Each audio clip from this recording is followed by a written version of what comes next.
اب باری ہے چوتھے مدنی منع کی. نام بتائیں گے؟ محمد احمد رضا تاری. ارے احمد رضا جلدی جانا ہے کہیں؟ آرام آرام سے چلے جناب. احمد رضا بھائی آپ سے سوال بڑا انٹرسٹنگ ہے. شک صدر کتنی بار ہوا؟ شک صدر 4 مرتبہ ہوا. اچھا 4 مرتبہ. کب کب ہوا یہ پتہ ہے؟ یہ نہیں پتا. آپ کا جواب تو درست مان لیتے ہیں. اچھا کوئی مدنی منع بتائے گا شک صدر کس کو کہتے ہیں؟ ہاں دیکھو یہ مدنی منع کو تو تحفہ دینا ہی پڑے گا. مائک دیں بھائی دوبارہ. یہ بڑا خوبصورت سوال ہے. شک صدر کس کو کہتے ہیں؟ سینہ چیرنے کو. ہاں دیکھیں شک کہتے ہیں کسی چیز کے چیرنے کو یا کھلنے کو. ہم کہتے ہیں زمین شک ہو گئی. صدر کہتے ہیں سینے کو. ٹھیک ہے. تو نبی پاک علیہ الصلوۃ والسلام کا یہ شاندار معجزہ ہے کہ آپ کے سینہ مبارک کو گویا کھولا گیا, چیرا گیا اور اس کے اندر نور کی برسات کر دی گئی. اور یہ ایک بار نہیں ہوا, یہ 4 بار ہوا. پیارے آقا جب بی بی حلیمہ سعدیہ رضی اللہ تعالی عنہا کے پاس تھے, دودھ پینے کا زمانہ تھا, اس وقت اس کی تھوڑے دیروں کے بعد وہاں شک صدر ہوا اور 2 سال سے آس پاس میرے آقا کی عمر مبارک تھی. پھر نبی پاک کی یوں سمجھیے کہ جب جوانی کا وقت قریب تشریف لایا, جب ایک بار شک صدر ہوا. پھر سرکار دو عالم صلی اللہ تعالیٰ علیہ وسلم کا ایک بار شک صدر غار حرا میں ہوا جب پہلی وحی نازل ہونے کا وقت آیا.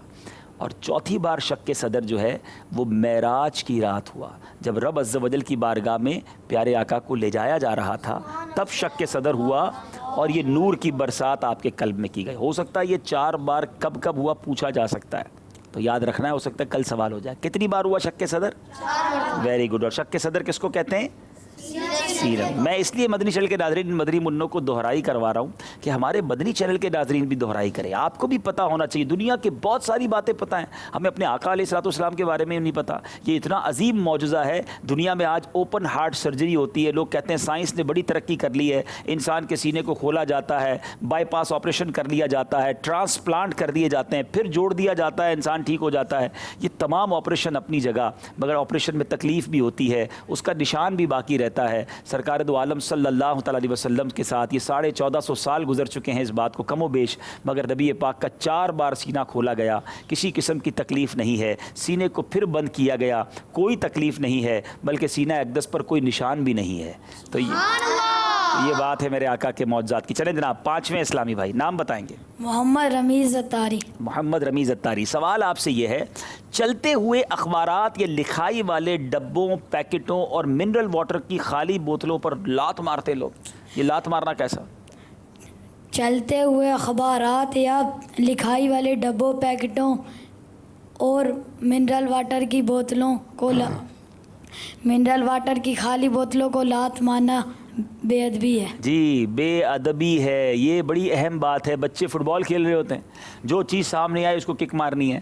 بیٹا اس پہ دیکھیں کچھ لکھا ہوا ہے, ہر چیز کا ایک احترام ہے, ایک ادب ہے. اب اخبار پر آپ پیر مار رہے ہیں, اس پہ پتہ نہیں کس کا نام لکھا ہے, اللہ رسول کی باتیں لکھی ہیں, حروف تہجی کا بھی ادب ہے.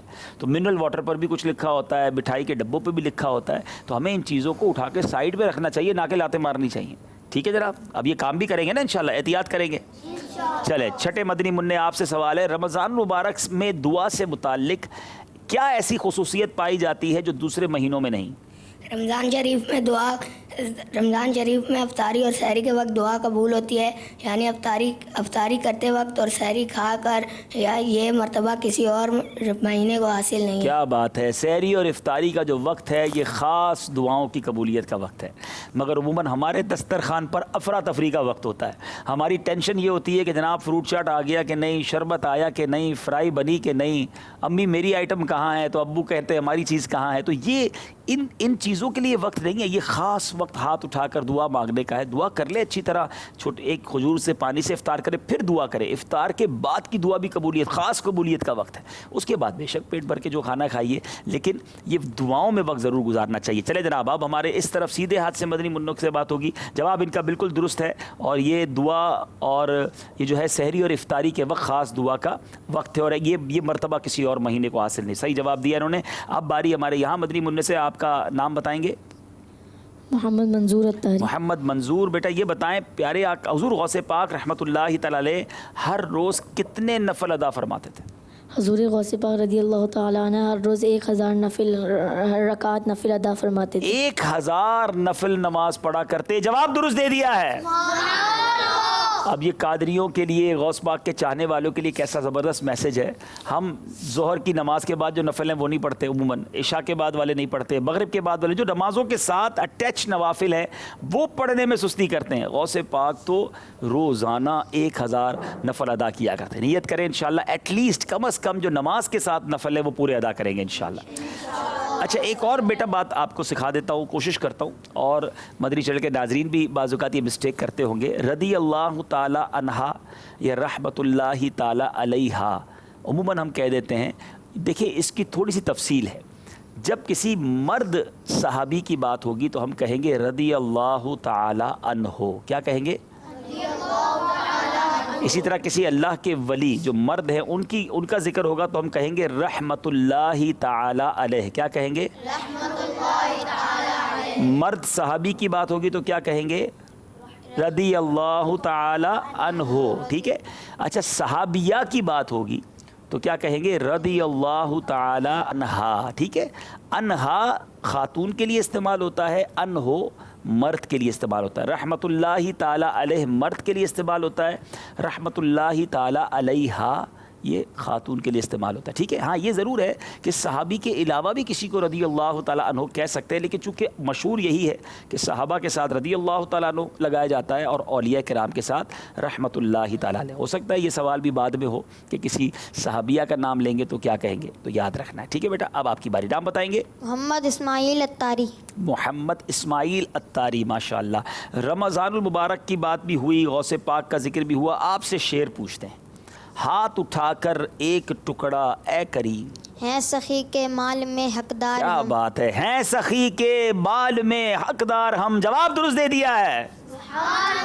چلے بھائی شعر سنائے ہمارے نعت خواں. ہاتھ اٹھا کر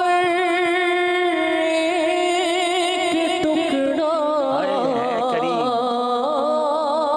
اے غنی ہیں سخی ہے سخی کے مال میں حقدار ہم. سبحان اللہ.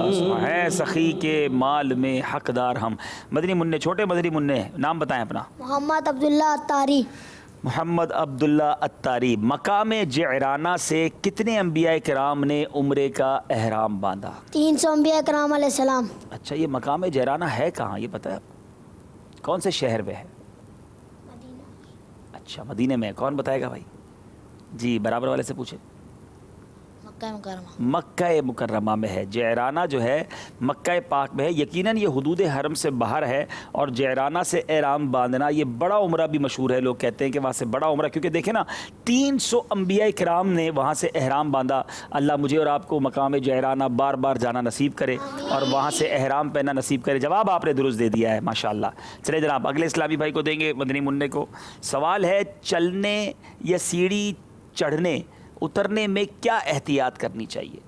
چلنے یا سیڑھی اترنے چڑھنے میں یہ احتیاط کیجیے کہ جوتوں کی آواز پیدا نہ ہو. ہمارے پیارے آقا صلی اللہ تعالی علیہ وآلہ وسلم کو جوتوں کی دمک ناپسند تھی. ہاں یہ بڑی اہم بات ہے. پٹاخ پٹاخ کر کے لوگ چڑھ رہے ہوتے ہیں، جوتوں کی آواز آ رہی ہوتی. جوتوں کی دھمک پیدا نہ ہو، جوتوں سے آواز پیدا نہ ہو، چاہے واک کر رہے ہیں، چل رہے ہیں، یا سیڑھیاں چڑھ رہے ہیں، اتر رہے ہیں. بڑا ایک باوقار سا انداز ہونا چاہیے. نبی پاک علیہ الصلوۃ والسلام کو جوتوں کی دھمک پسند نہ تھی. ٹھیک ہے. تو اس بات کا بھی خیال رکھیں گے. جواب انہوں نے درست دے دیا ہے. رمضان المبارک میں بیٹا آپ نام بتائیں گے اپنا؟ محمد حسن رضا. محمد حسن رضا. رمضان میں نفل اور فرض کا ثواب کتنا ملتا ہے؟ رمضان میں نفل کا ثواب فرض کے برابر اور فرض کا ثواب 70 گنا ملتا ہے. کیا بات ہے. نفل کا ثواب فرض کے برابر، فرض کا ثواب 70 گنا ملتا ہے. جواب درست دے دیا ہے. چلے جناب اب باری ہے ہمارے اگلے مدنی منع سے. رمضان المبارک میں روزانہ کتنے اور کیسے لوگوں کی بخشش ہو جایا کرتی ہے؟ رمضان المبارک میں روزانہ 10 لاکھ ایسے گناہ گاروں کی بخشش ہو جاتی ہے جو اپنے گناہوں کے سبب جہنم کے حقدار پا چکے ہوتے ہیں. اللہ اللہ اللہ کیسا پیارا مہینہ ہے. روزانہ 10 لاکھ ایسے گناہ گاروں کی مغفرت ہو جاتی ہے جو اپنے گناہوں کی وجہ سے جہنم کے حقدار ہو جاتے ہیں. اور روایتوں کے الفاظ ہیں جب جمعہ کا دن آتا ہے، یعنی جمعرات کی مغرب سے جمعہ کے مغرب تک، یہ جو 12 گھنٹے ہیں نا، اس میں ہر گھڑی 10 لاکھ گناہ گاروں کی بخشش ہو جاتی ہے. اور جب رمضان کی آخری رات آتی ہے پورے مہینے میں جتنے بخشے گئے اللہ تعالیٰ اس تمام کی تعداد کے برابر اس آخری رات گناہگاروں کو جہنم سے آزاد فرما دیتا ہے۔ ذرا کیلکولیٹ تو کریں، غور تو کریں کہ اس مہینے میں کتنوں کی بخشش ہوتی ہے۔ مدنی چینل کے ناظرین سوچیں کہ ہمارے اندر یہ جذبہ کیسا ہونا چاہیے کہ ہمیں بھی مغفرت کی فکر ہو، ہم بھی آنسو بہائیں، ہم بھی دعائیں کریں، اللہ کریم اس مہینے میں ہماری بھی مغفرت فرمائے۔ چلے جناب، آج بھی 12 کے 12 مدنی منوں نے صحیح جواب دے دیے، سبحان اللہ۔ چلے جناب، دیکھتے ہیں کہ یہ مقابلہ کب تک برابر رہتا ہے۔ مجھے لگتا ہے مجلس کو کچھ سوال مشکل کرنے پڑیں گے اگر کسی 2-4 کو آگے نکالنا ہے، ورنہ تو یہ سارے ہی صحیح جواب دیتے رہیں گے۔ بہرحال ماشاءاللہ تیاری آپ کی اچھی ہے۔ کالز لیتے ہیں، پھر اس کے بعد انشاءاللہ قرآن دازی کرتے ہیں۔ جی السلام علیکم ورحمۃ اللہ وبرکاتہ۔ وعلیکم السلام ورحمۃ اللہ وبرکاتہ۔ جی میرا نام فاطمہ عطاریہ ہے، میں ہند کے شہر سورت گجرات سے بول رہی ہوں۔ حبیب انکل، آپ نے مدنی منوں کا ذہنی آزمائش کرا، مدنی منوں کا بھی ذہنی آزمائش کریے، اور جزاک اللہ خیرا۔ واہ بھائی واہ، مدنی منیوں کا بھی ذہنی آزمائش۔ دیکھیں نا، جو سوال میں آپ سے کرتا ہوں جو ناظرین نے جواب دینا ہے، تو ساری مدنی منیاں جواب دے دیں تو آپ کا بھی یہ مدنی آزمائش ہو جائے گا۔ چلیں اگلی کال دیجیے گا۔ السلام علیکم ورحمۃ اللہ وبرکاتہ۔ وعلیکم السلام ورحمۃ اللہ وبرکاتہ۔ عادل اتاری ہند کے شہر سنڈیلا سے بات کر رہا ہوں۔ عبدالحبیب بھائی، یہ ارشاد فرمائیں، آپ ذہنی آزمائش بزرگوں کا بھی کر چکے، بچوں کا بھی کر چکے، جو کہ پاکستان میں ہی کیے ہیں، آپ ہند میں کب ذہنی آزمائش کریں گے آ کر کے؟ السلام علیکم ورحمۃ اللہ وبرکاتہ۔ وعلیکم السلام ورحمۃ اللہ وبرکاتہ۔ پھر انگلینڈ سے کال آئے گی، انگلینڈ میں کب کریں گے؟ افریقہ سے کال آئے گی، افریقہ میں کب کریں گے؟ تو ماشاءاللہ وہاں آپ کے مبلغین ہیں، وہ وہاں کریں، ذہنی آزمائش کریں، مدنی آزمائش کریں، اور کر کے ہمیں ریکارڈنگ کر کے بھیجیں، ہم مدنی چینل پر چلائیں گے۔ ظاہر ہے کہ ایک ہی اسلامی بھائی ہر جگہ پہنچ کر ایک چیز کر لے، یہ آسان نہیں ہوتا۔ بہرحال آپ کی محبتوں کا شکریہ۔ اسکور بورڈ فائنلی دیکھتے ہیں۔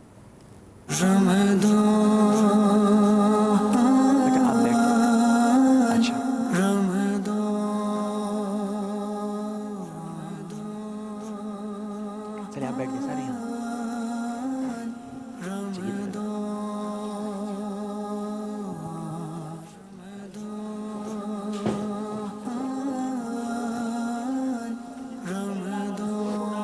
ہمارے سچے واقعے کو سنانے کی تیاری ہو رہی ہے۔ ہم اپنے مدنی گاؤں کے، یوں سمجھیے مدنی کنویں کے پاس آ گئے ہیں، اور انشاءاللہ اس کنویں کے پاس بیٹھ کر ایک خوبصورت سا واقعہ سنیں گے۔ اچھا، کل ہم نے واقعہ سنا تھا حضرت آدم علیہ نبینا علیہ الصلوۃ والسلام کے بارے میں۔ آج انشاءاللہ ہم سنیں گے کہ شیطان کون تھا اور اس نے ایسا کیا کیا کہ وہ یوں سمجھیے کہ اللہ کی بارگاہ سے مردود ہو گیا۔ اب یہ بہت ساروں کو شاید نہیں پتا کہ شیطان پہلے سے ہی اللہ کا نافرمان نہیں تھا۔ شیطان جو ہے وہ جنت کا خزانچی تھا، ٹریجرر، ٹھیک ہے، اور اس نے ہزاروں سال تک عبادت کی۔ ہم تو ہزاروں سال جیتے بھی نہیں نا، تو ہزاروں سال تک اس نے اللہ کی عبادت کی۔ یہ جن تھا، مگر اس نے اتنی عبادت کی کہ یہ اللہ تبارک و تعالیٰ کے بارگاہ میں جب فرشتے حاضر ہوتے تھے نا، تو یہ فرشتوں کی صف میں حاضر ہوتا تھا۔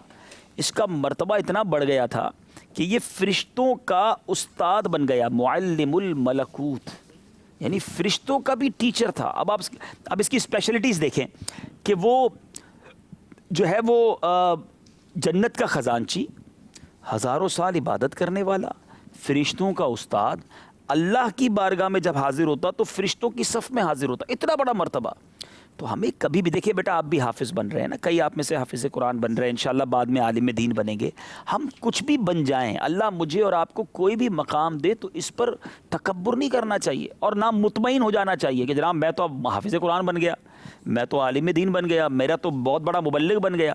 شیطان جتنی عبادت تو کر ہی کوئی نہیں سکتا نا، مگر آج اس کا کیا حال ہے کہ وہ اللہ کی بارگاہ سے مردود ہے، جہنم میں جائے گا، جلے گا اس عذاب میں۔ تو اس سے سیکھنے کو یہ ملتا ہے کہ اپنے کسی بھی مرتبے سے ہمیں سیٹسفائی، مطمئن نہیں ہونا چاہیے، ڈرتے رہنا چاہیے، اللہ سے معافی مانگتے رہنا چاہیے، دعا کرتے رہنا چاہیے کہ یا اللہ میرا ایمان سلامت رکھ، اور جو تو نے مجھے مقام دیا ہے وہ مقام مجھ سے چھن نہ جائے، مجھے زوال نعمت سے بچا، کہیے آمین۔ اچھا، اب ہم نے کل تو یہاں تک سنا تھا کہ حضرت آدم علیہ الصلوۃ والسلام کو کیسے بنایا گیا، ٹھیک ہے۔ آج ہم سنیں گے کہ جب ان کو بنا لیا گیا مٹی سے تو اس کے بعد کیا ہوا۔ آج میں شاید وہ بات بتانے جا رہا ہوں جو شاید لاکھوں کروڑوں مدنی چینل کے ناظرین نے پہلے نہیں سنی ہوگی اور شاید آپ نے بھی نہیں سنی ہوگی. حضرت آدم علیہ السلام کو جب شیطان نے دیکھا کہ آپ کی تخلیق ہو گئی ہے تو شیطان نے دل میں خیال کر لیا کہ میں تو ان کا حکم نہیں مانوں گا, میں اللہ کا حکم نہیں مانوں گا, میں ان کو سجدہ بھی نہیں کروں گا, ان کو فالو بھی نہیں کروں گا, تو اب یا انہیں ہلاک کر دوں گا. حضرت آدم علیہ السلام کے لیے سے نیت کی کہ میں اسے ہلاک کر دوں گا. تو پھر شیطان نے حضرت آدم علیہ السلام کے جسم پر تھوک دیا. ابھی جو مٹی کا پتلا تھا نا, اس پتلے پر شیطان نے تھوک دیا. اللہ تبارک و تعالیٰ نے حضرت جبرائیل سے فرمایا کہ جہاں تھوک پڑی ہے اس چیز کو, اس جگہ کو, اس مٹی کو حضرت آدم علیہ السلام کے جسم سے نکال دو. اب پتہ ہے وہ جگہ کون سی تھی؟ ہمارے سب کے جسم میں ایک چھوٹا سا سوراخ ہے اور وہ ہے ناف. ہماری جو ناف کی جگہ ہے نا, حضرت آدم علیہ السلام کے سمجھے ناف نہیں تھی, اس جسم اقدس میں بالکل اسٹریٹ تھا. یہ وہ جگہ ہے جہاں شیطان نے تھوکا تو اس مٹی کو حضرت جبریل نے وہاں سے نکال لیا. تو یوں سمجھیے ناف کی جگہ بن گئی. ٹھیک ہے, پھر اس مٹی سے کیا بنا؟ جو مٹی حضرت آدم علیہ السلام کی جسم سے نکلی وہ مٹی ضائع نہیں کی گئی, اس مٹی سے کتا بنایا گیا. اب ذرا غور سے سنیے گا, جس مٹی پر شیطان کا تھوک تھا اس مٹی سے کیا بنایا گیا؟ کتے کو بنایا گیا. اچھا, اب کتے میں 3 خصلتیں ہوتی ہیں. کتے کو اگر دیکھیں نا تو وہ کسی آدمی انسان سے بڑی جلدی دوستی کر لیتا ہے, انسان کے ساتھ رہتا ہے. ٹھیک ہے, دوسری وہ رات کو جاگتا رہتا ہے, اور تیسری وہ بندے کو کاٹتا بھی ہے. آپ نے دیکھا, اور رات کتے جاگتے ہیں, اچھا انسان کا دوست بھی بن جاتا ہے اور کاٹتا بھی ہے. تو علماء نے کمال بات لکھی, فرماتے ہیں کہ یہ آدمی سے محبت جلدی اس لیے کر لیتا ہے کہ اس کے اندر حضرت آدم علیہ السلام کی مٹی ہے. ٹھیک ہے, یہ رات بھر اس لیے جاگتا ہے کہ اس کی مٹی کو حضرت جبریل کے ہاتھ لگے ہیں, اور یہ انسان کو کاٹتا اس لیے ہے کہ شیطان کا تھوک اس کی مٹی میں شامل ہے. بات سمجھ آئی؟ دیکھو اللہ کی شان دیکھیں, قدرت کے نظارے دیکھیں. اب یہ پڑھیں گے, علم دین حاصل کریں گے تو یہ پتہ چلے گا نا. یہ جو میں بیان کر رہا ہوں یہ تفسیر روح البیان میں قرآن پاک کی تفسیر میں موجود ہے. جی بیٹا کیا سوال کریں گے؟ جی عبدالحبیب بھائی, یہ تو بتائیں کہ آپ نے عرض کیا شیطان جنت کا خزانچی تھا, اس کا مطلب کیا ہے؟ ہاں, خزانچی تھا, اس کا مطلب کیا ہے؟ بیٹھ جائیں, آسان بڑا اہم سوال ہے, پتہ ہی نہیں چلا خزانچی بول کے نکل گئے عبدالحبیب بھائی. خزانچی کہتے ہیں, یعنی دوسرے لفظوں میں پیسے سنبھالنے والا جو ہوتا ہے نا, ہم کسی کو اکاؤنٹنٹ بنا لیں کہ بھائی یہ پیسے آپ نے سنبھالنے ہیں. تو ظاہر جنت میں پیسوں والا معاملہ تو نہیں تھا, لیکن جنت کے خزانوں کا تھوڑی دیر کے لیے سمجھیں وہ رکھوالا تھا, جس کے ہاتھ میں یہ نظام تھا. یعنی اس قدر اس کا بڑا مرتبہ تھا. لیکن اب اس نے کیا کیا؟ تکبر کیا. اللہ تبارک و تعالیٰ نے جب شیطان کو سارے فرشتوں کو حکم دیا, سارے فرشتے ان کو حکم دیا. آپ کو کل میں نے بتایا تھا کہ فرشتوں اور رب کے درمیان ایک کلام ہوا. پھر اللہ تعالیٰ نے آدم علیہ السلام کو سارے علوم سکھا دیے. فرشتوں سے کہا میں وہ جانتا ہوں جو تم نہیں جانتے. پھر فرشتوں سے سوال ہوا کہ آپ جو چیزوں کے نام بتائیں, تو فرشتے تو نہیں بتا سکے. حضرت آدم علیہ السلام نے سب کے نام بتا دیے. تو فرشتوں نے یہ سمجھ لیا کہ یہ ان کا علم اور ان کا مرتبہ کتنا بڑا ہے. جی میرا بیٹا آپ کیا سوال کریں گے؟ عبدالحبیب بھائی, یہ ارشاد فرمائیے کہ شیطان کا اصل نام کیا تھا؟ ہاں, شیطان کا اصل نام کیا تھا, یہ بھی بڑا اچھا سوال ہے. اس کو عزازیل بھی کہتے ہیں, اس کا نام تھا عزازیل. ٹھیک ہے, ابلیس بھی اس کو اب ہم کہتے ہیں. یہ شیطان مردود ہو گیا نا, اس کے بعد اس کے نام تو بڑی خطرناک نام پڑ گئے, بیکار نام پڑ گئے. شیطان بھی ہے, ابلیس بھی ہے, مردود بھی ہے. بہرحال تو اب کیا ہوا کہ سارے فرشتوں کو حکم دیا حضرت آدم کو سجدہ کریں. تو فرشتے اللہ کی بارگاہ حکم پاتے ہی سجدے میں چلے گئے. حضرت آدم علیہ السلام کو سجدہ کیا, لیکن شیطان نے سجدہ نہیں کیا, وہ اکڑ گیا. اچھا, سارے فرشتے سجدے میں گئے, شیطان کھڑا رہا. تو اب پیٹھ پھیڑ کر, یعنی سجدہ بھی نہیں کیا, اس کو حضرت آدم علیہ السلام کو پیٹھ کی. تو اب کیا ہوا, جب فرشتوں نے سجدے سے سر اٹھایا نا تو دیکھا کہ شیطان نے سجدہ نہیں کیا, سارے فرشتوں نے کیا. یعنی اس وقت تک دنیا میں اللہ کی نافرمانی کسی نے نہیں کی تھی. سبھی رب کی بات مانتے تھے, حکم مانتے تھے. شیطان پہلا وہ مردود ہے جس نے اللہ کے حکم کی نافرمانی کی. رب نے فرمایا سجدہ کرو, اس نے نہیں کیا, پیٹھ پھیر کر کھڑا رہا. جب فرشتے کھڑے ہوئے دیکھا کہ شیطان نے سجدہ نہیں کیا, فرشتے پھر سجدے میں چلے گئے کہ یا اللہ تیری مہربانی، تو نے ہمیں سجدے کا حکم دیا، ہمیں موقع دیا، ہم نے تیری فرما برداری کی. تو اس بات سے پتہ ہے سیکھنے کو کیا ملتا ہے کہ اگر ہم کوئی بھی عبادت کریں نا، اس میں ہمارا کوئی کمال نہیں ہے. اگر آج ہم اچھی اچھی باتیں کر رہے ہیں، آپ میں سے کئیوں نے روزہ رکھا ہے، میں نے روزہ رکھا ہے، تو ہم بعض اوقات یہ سمجھتے ہیں میں نے روزہ رکھا ہے، میں نے یہ نیک کام کیا ہے. میں نے کچھ نہیں کیا، آپ نے کچھ نہیں کیا. یہ اللہ کی مہربانی ہے. اللہ نے ہم پر یہ احسان کیا کہ ہم سے عبادت کروا لی، ہم سے کوئی اچھا کام کروائے. فرشتوں نے دوسرا سجدہ کیا کہ یا اللہ تیری مہربانی، تو نے ہمیں سجدے کا موقع دیا. شیطان تو نہیں مانی اس نے بات. اب اللہ عز و جل نے شیطان سے ارشاد فرمایا کہ تو نے سجدہ کیوں نہیں کیا؟ شیطان نے پتہ کیا کہا؟ انا خیر من، میں اس سے بہتر ہوں. خلقتنی من نار و خلقتہ من طین، کیونکہ تو نے مجھے آگ سے بنایا اور آدم کو مٹی سے بنایا ہے. شیطان کس سے بنایا گیا؟ آگ سے. حضرت آدم علیہ السلام کس سے بنائے گئے؟ شیطان جنات جو ہے نا وہ آگ سے بنائے جاتے ہیں. تو اب یہ بڑی اہم بات ہے میرے بچوں، میرے مدنی منوں اور مدنی چینل کے ناظرین، جو یہ کہتے ہیں نا میں اس سے بہتر ہوں، یہ کس کی بات ہے؟ شیطان کی.